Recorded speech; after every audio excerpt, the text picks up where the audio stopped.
S Ouve, a notícia do jeito que você quiser.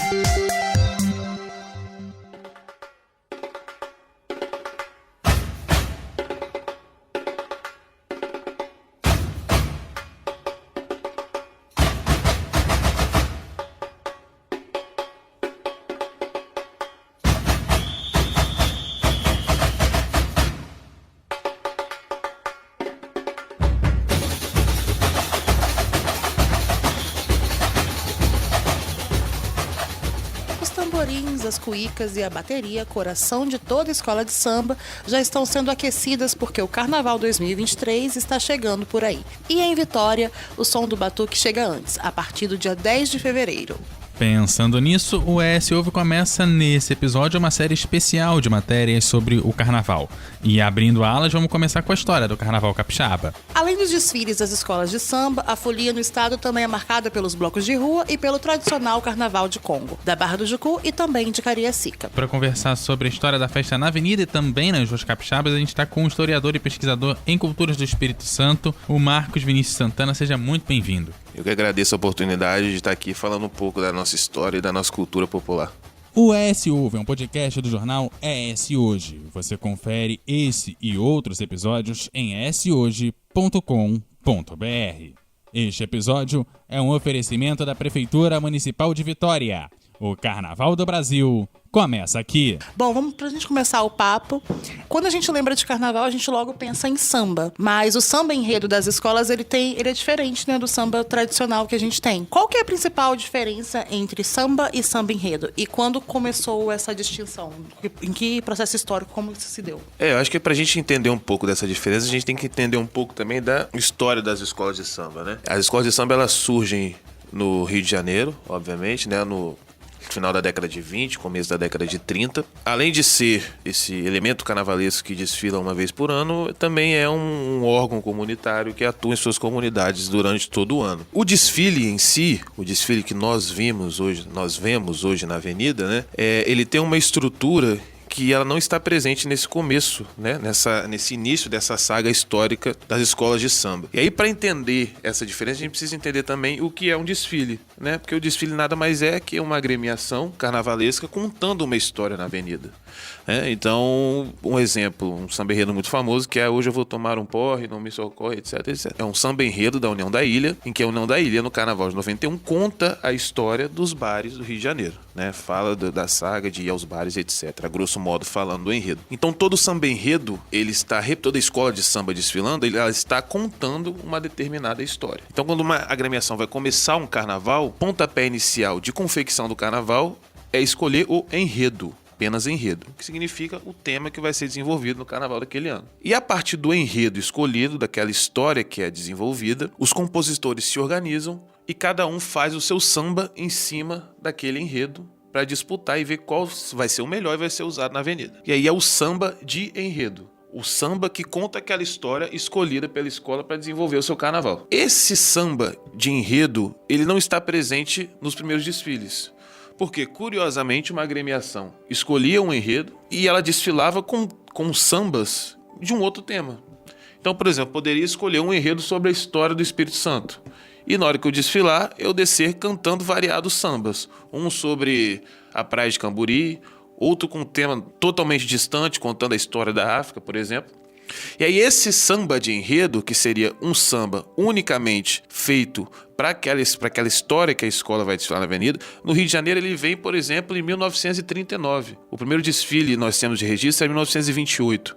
Então, assim, 11 anos depois do início. Então, esse samba enredo, ele vem após o surgimento das escolas de samba.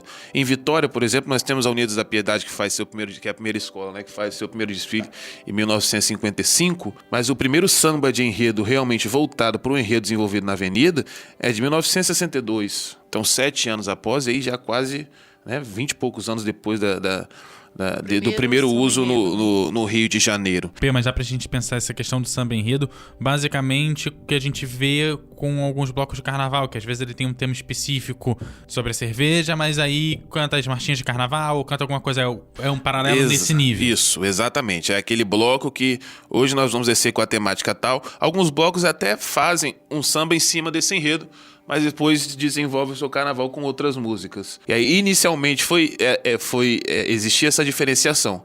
E atualmente é isso, o samba de enredo é a música cantada em cima daquele tema proposto para a escola para desenvolver o seu carnaval. E aí, pensando nesse desenvolvimento do carnaval, como que a gente pensa em esse enredo e como esse enredo vai ganhando pilares com muito estudo, tem muito historiador ali no meio, isso vira, basicamente, fazer o enredo da escola vira quase uma profissão dentro da própria escola. Como que isso vai se desenvolvendo e ganhando esse corpo científico ao longo da história? Como eu disse, o primeiro passo da confecção do carnaval é a escolha do enredo. Eu costumo dizer que as sagas de enredo, principalmente no Rio de Janeiro e em Vitória, ele tem muito de representação, assim como a escola de samba, que é o reflexo e representação do desenrolar da sociedade da época, né? Um exemplo claro, por exemplo, durante a ditadura militar, nós tínhamos muitos enredos de exaltação a símbolos nacionais, né? Exaltação a Tiradentes, exaltação, etc, etc. Com o fim da ditadura, ou com o processo de amenizador de censura da ditadura, muitas escolas do Rio de Janeiro, por exemplo, passaram a contar a história da África. Principalmente após o grande movimento de revolução africana, né, e processo de independência de muitos países africanos, a cultura africana se disseminou muito, principalmente dentro da sociedade em diáspora, né, em vários locais que tinham sociedades advindas de ex-escravizados. Então, a exaltação à cultura africana surgiu no Rio de Janeiro, e aí a gente tem o que a gente chama hoje de enredo afro. Com o processo de comercialização do desfile e as escolas precisando cada vez mais fazer carnavais mais caros, começou a surgir o que a gente chama de enredo patrocinado, né, que é quando você praticamente vende o seu carnaval para uma iniciativa privada ou então até para uma iniciativa pública, que é uma escola contando, por exemplo, a história de uma cidade, a história de um estado ou até a história de um outro país. Esse é o que a gente chama de enredo patrocinado. A escola faz um contrato, recebe uma verba de determinado local e aí desenvolve esse enredo na avenida. Esse processo aqui em Vitória normalmente é feito pelo próprio carnavalesco, que é a pessoa que desenha e desenvolve, né, o carnaval. No Rio de Janeiro, lá eles têm o que eles chamam de comissão de carnaval. Então, dentro dessa comissão tem um enredista, tem um historiador. No Salgueiro, por muito tempo, o enredo era de competência de um departamento cultural, então era um órgão cultural que tinha dentro da escola. E é justamente o que você disse, um trabalho de pesquisa mesmo. Você parar, você analisar se a escola tiver condições de arcar com um enredo que não precisa ser patrocinado. Entender um enredo e uma temática que está em vigor na sociedade, aquilo ali vai ter um apelo bom para fazer o carnaval. Ou então um enredo possa trazer alguma conscientização social, ou um enredo patrocinado. E aí, dentro de um enredo patrocinado, você tentar, de alguma forma, carnavalizar aquele enredo. Porque não é simplesmente, unicamente, você chegar e contar. Um exemplo, a Mocidade Unida da Glória, a MUG, tu vai falar de Colatina. Uma ambientação, né? Isso, não é você chegar lá, a Colatina foi fundada e tal, não. Existe uma linha de raciocínio carnavalesco que desenvolve o carnaval através daquela temática. Inclusive, nosso próximo convidado é o Rei musical. Então, acho que vem. Eu vou dar um exemplo, que esse ano eu comecei a escrever enredo, por exemplo, né? No meu primeiro ano. E aí eu escrevi enredo na Imperatriz do Forte, sobre Benedito Meia Légua, que era um quilombola de São Mateus. No Pega no Samba, que vai contar a história da favela, né? Da vivência na própria comunidade. Na Mocidade Serrana, que eu vou falar do Papo Furado, que é um célebre sambista.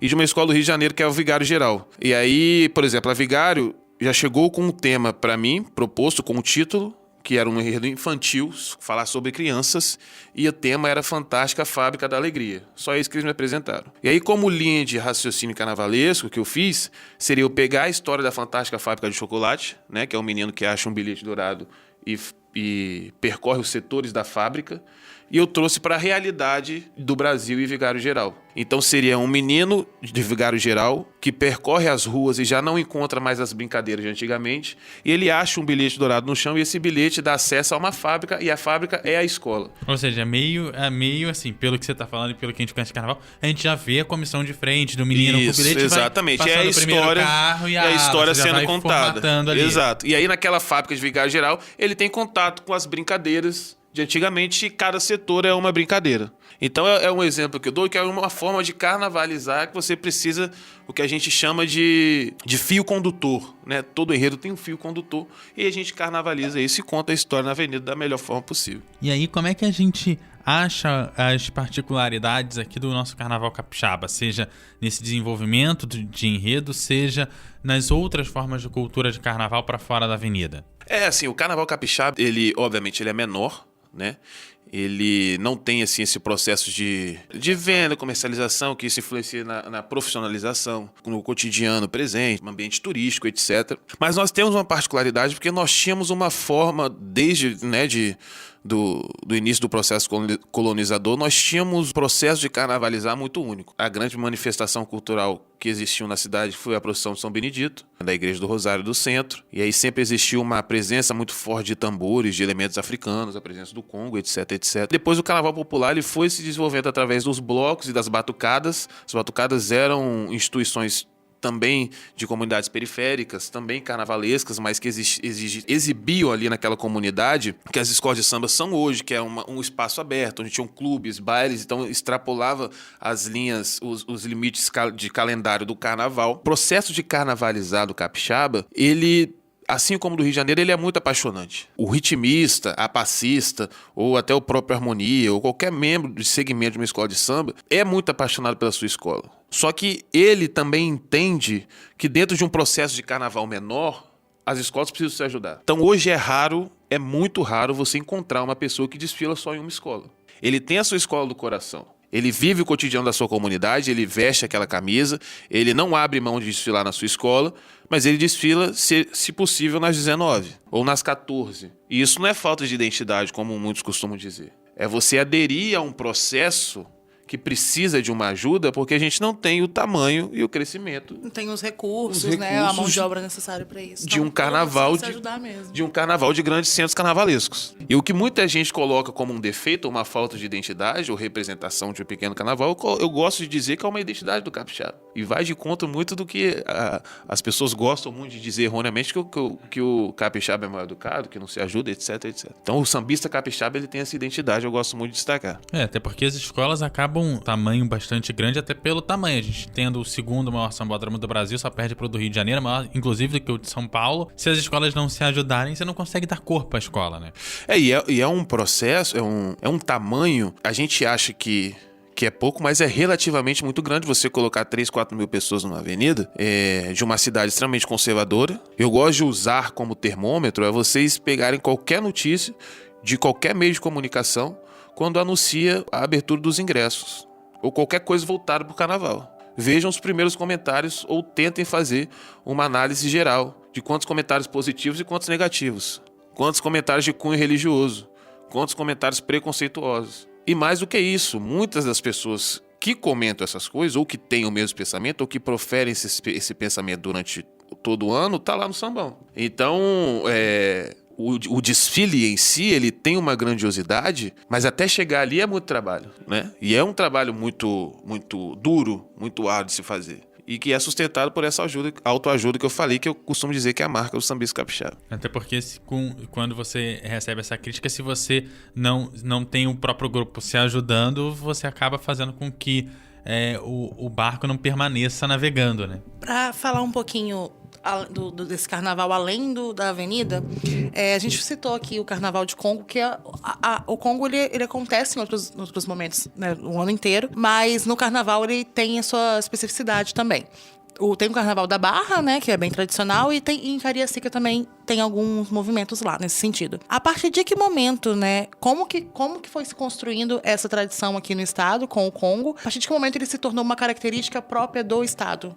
O Congo em si, esse nome Congo, é um nome muito plural, porque ele diz muito sobre a presença de africanos no Brasil. Ele é sempre uma alusão ao rei Congo, o rei de Congo, que alguns estudos mais aprofundados dizem que pode dizer que foi um monarca que nunca existiu, que na verdade foi uma estratégia do governo português para poder dizer que as relações diplomáticas com monarquias africanas estavam sendo amigáveis, etc, etc, enfim. Mas o nome Congo ele se desenvolve de várias formas, né?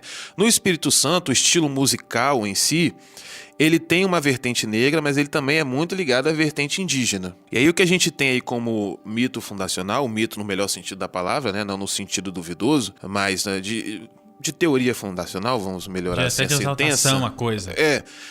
A gente coloca como o estilo musical surgido na junção entre indígenas e escravizados que se juntavam na senzala após o trabalho para poder confraternizar. A fusão de instrumentos indígenas e o tambor africano deu origem ao Congo. E o Congo, ele tem a sua sentença, ele tem a sua participação no carnaval, mas ele curiosamente é dos únicos estilos musicais desse segmento que é praticado durante todo o ano. Se a gente for mapear o Espírito Santo, o Congo ele é praticado dia 25 de dezembro, que é na saída do Natal em Goiabeiras. Ele é praticado no dia de São Benedito, que na Serra e em Tibuí e em Fundão se comemora de 31 de janeiro. Ele sai no sábado de Aleluia. Então ele é um estilo musical que ele não se restringe apenas ao carnaval. Ele tem outras datas marcantes ele está presente. Porque, na verdade, ele se tornou na principal representação da cultura popular capixaba. Para além do carnaval. Em folias de reis,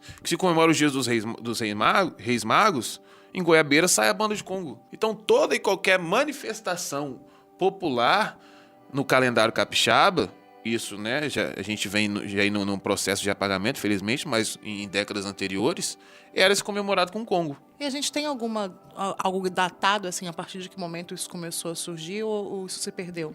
Se eu não me engano, a primeira referência ao Congo, ela é do século XVII, né, do ano de 1600, por aí. Nós temos uma grande leva de viajantes que vem ao Espírito Santo nesse século e no seguinte, que já relatam o Congo, e obviamente da forma mais preconceituosa possível, né? São viajantes, por exemplo, os monarcas europeus, a princesa da Baviera, etc.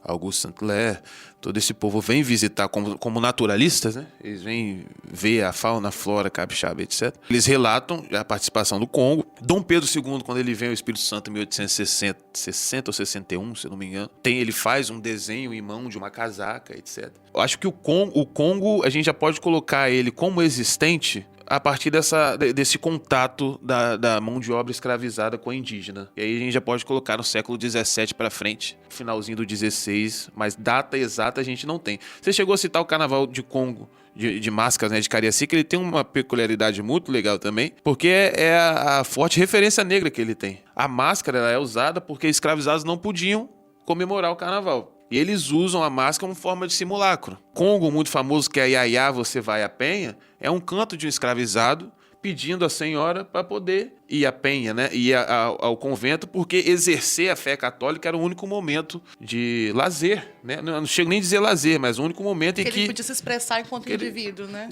Ele podia viver. Ou seja, na verdade, não é nem o lazer, é o não trabalhar. O único momento que o escravizado podia não trabalhar era os domingos, exercendo a sua fé, que não era nem a fé, porque eles não eram católicos. Não era a fé real dele, mas... Então, o Iaiá, você vai à penha, me leva, é uma súplica, né? Para poder ir ao centro religioso, que não era a religião deles, mas que era onde eles podiam, como você disse, viver, né? De alguma forma. Vou até pegar esse gancho que você falou dessa questão da súplica, porque o samba, não só o samba de enredo, mas o samba de modo geral, ele é um ritmo musical, né? Um gênero que traz muita alegria para as pessoas, mas ele tem características bem específicas de lamento, às vezes, também, né?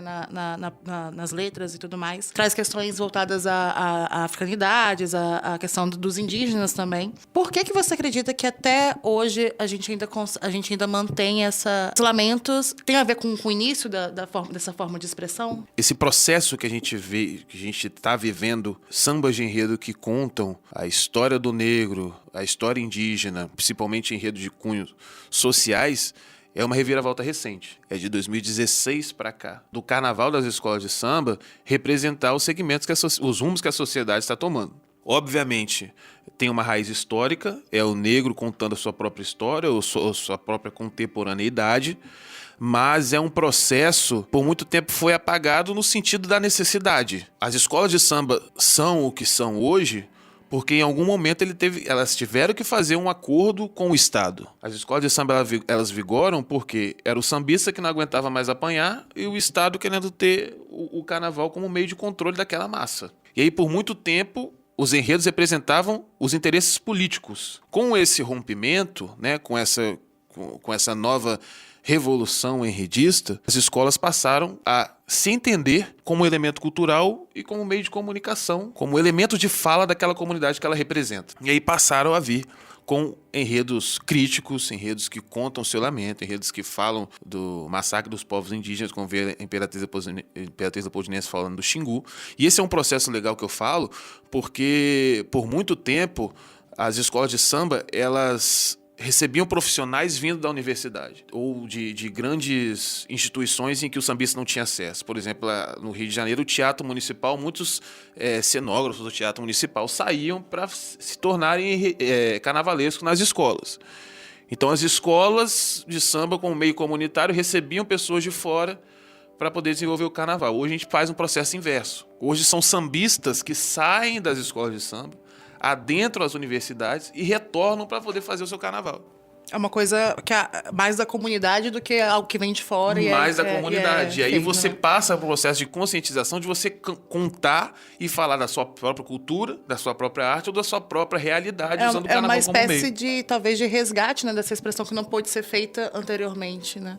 E aí, fechando aqui, falando dessas questões com o Estado, aqui a gente comemora a Avenida uma semana antes da data oficial. Quando que isso é instituído e como que o carnaval ganha, já que a gente tem um final de semana para avenida e um fim de semana para festa de rua, coisa que em outros lugares do Brasil a gente não tem essa separação clara juntas, e, né?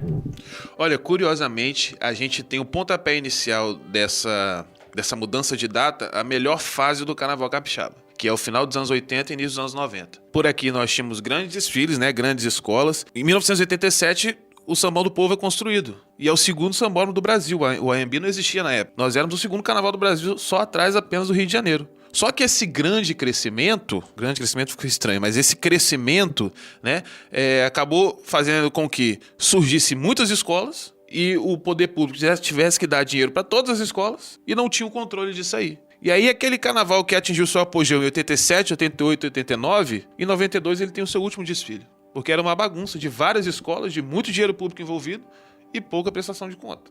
Muita demanda, né? Muita demanda.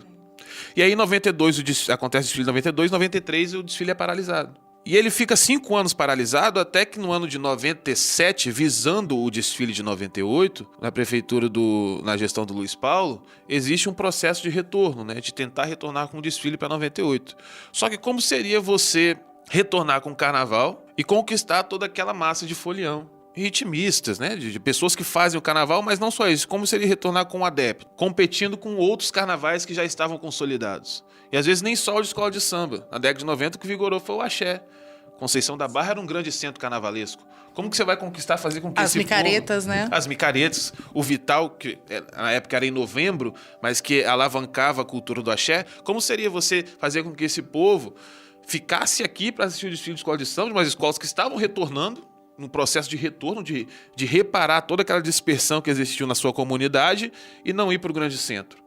E aí a história diz que foi a Cláudia Cabral, secretária de Cultura de Luiz Paulo, que ela é filha do Sérgio Cabral, né, que é também pai do ex-governador do Rio de Janeiro. Ele é escritor da principal obra das histórias da Escola de Samba do Rio de Janeiro, né?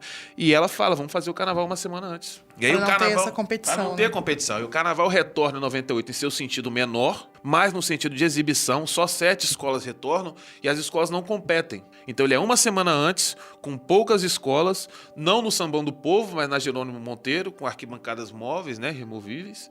E as escolas recebiam não verba, mas era no sentido do cachê. Então ali as escolas de samba, elas estavam, na verdade, fazendo um show, como se estivesse fazendo um show. Era realmente fazendo um espetáculo e não tinha aquele caráter de alguém ganhar, né? Não de alguém ganhar e nem aquela coisa de verba liberada. Era um cachê. Vou fazer aqui como se fosse um mini desfile, então eu vou pagando. E aí o carnaval vai crescendo de alguma forma. Começa em 98, quando chega em 2002 ele já volta para o formato que a gente conhecia. No Sambão do Povo, com mais escolas, num caráter competitivo, mas permanece uma semana antes.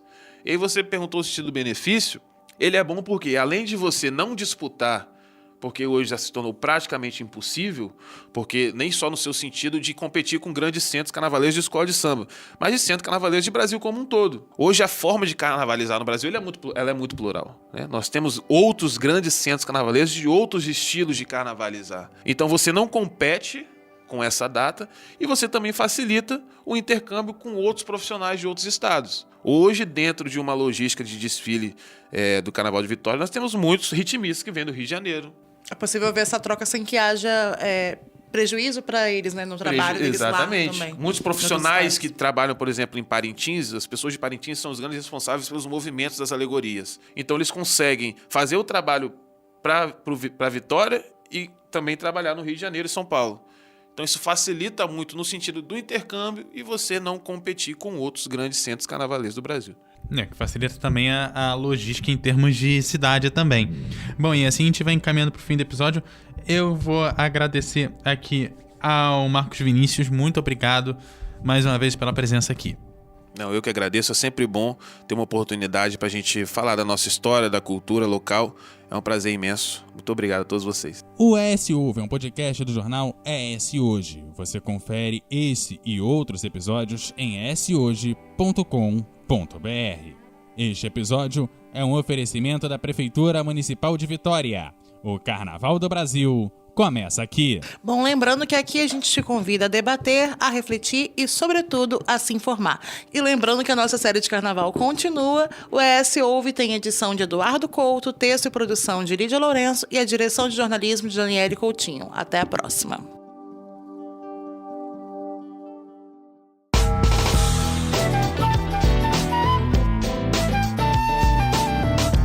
Você encontra o ES Hoje nas redes sociais, @ES Hoje, e também no canal do YouTube e no site eshoje.com.br.